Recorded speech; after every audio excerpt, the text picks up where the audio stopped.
Ah, nakabili nga pala ako ng isda. Talagang sariwang sariwa siya. Yung pag-intay ko, hindi na sayang. Eto siya. Talagang sariwang sariwa to. At mapakasarap na sa bawan. O kamatisan.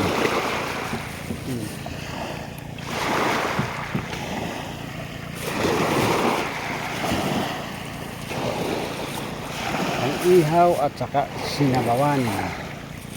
Ito ang ulam natin mamaya. Ang tanghal.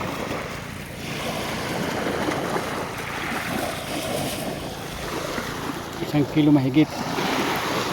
300 po ang kilo dito. Pag ganitong sariwa.